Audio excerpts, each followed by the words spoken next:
To get an iPhone ringtone on a Samsung Galaxy Z Flip 8, you need to go to the Play Store, and then we need to download an app that allows us to get the iPhone ringtone.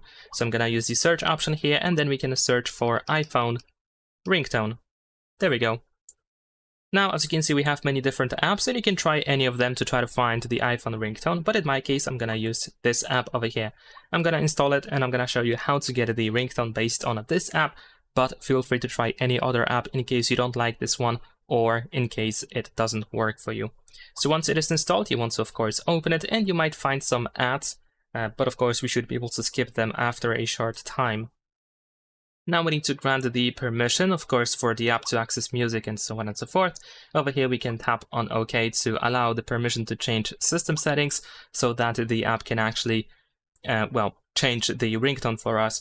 Over here, we have the list of these ringtones, so you can, of course, play them and you can try to find whichever you would like to use. If you find the ringtone that you want to use, tap on these three dots over here, and then you want to tap on the ringtone option. Then you will see that you have set the ringtone successfully, so press OK, and we're gonna test that. We can go to settings and open sounds and vibration, and usually here on the sim one you should be able to see if the name has changed, but you can also go to the ringtone and you can adjust the sound to hear it, and most likely you will find it here in the custom section as well. Leave a like and subscribe.